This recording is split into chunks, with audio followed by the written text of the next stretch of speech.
இன்றே டவுன்லோட் செய்து உங்கள் ஃபேவரட் ஷோக்களை என்ஜாய் பண்ணுங்க. சார் சார் சார் இருங்க சார். பஞ்சாயத்துல என் புருஷன் மேல ஒரு பழிய சுமத்திருக்காங்க. அதனாலதான் எங்க அண்ணன் கோவப்பட்டு இங்க வந்துட்டாரு. இங்க என்ன நடந்துச்சுன்னு எனக்கு தெரியல.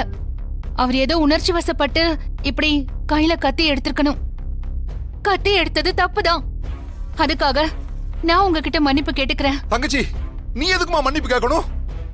இவனை குத்தி கொன்னுட்டா நம்ம குடும்பமே நிம்மதியா இருக்குமா? அப்படின்னா மனுஷ தன்மையை இழந்துட்டு இவங்கள மாதிரி மாறிடலான்னு சொல்றீங்களா? உங்க மச்சான் எவ்வளவு சோதனைகள் வந்தாலும் நேர்மையின் பக்கம் தான் இருந்திருக்காரு. அப்ப நாம எப்படி இருக்கணும்னு?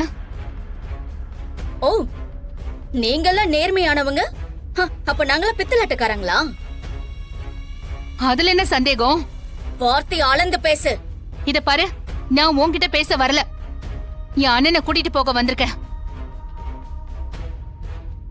ஐயா, பஞ்சாயத்து தலைவியா நான் பொறுப்பேத்துக்கிறேன்.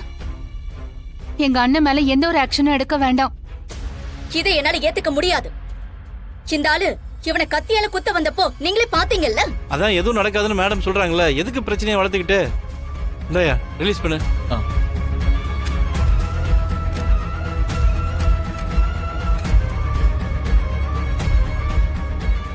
யோ வாங்கயா.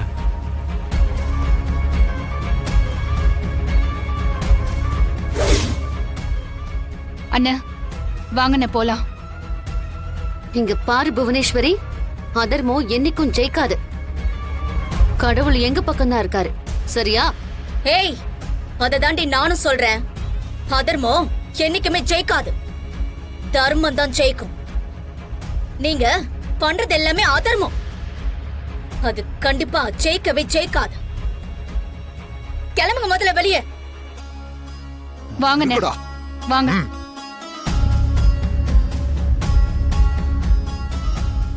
பாத்தியா, நாங்க இல்லைன்னா உன்னை கொன்றிருப்பாங்க. இனிமேலாவது அடங்கி நட. சரிங்க.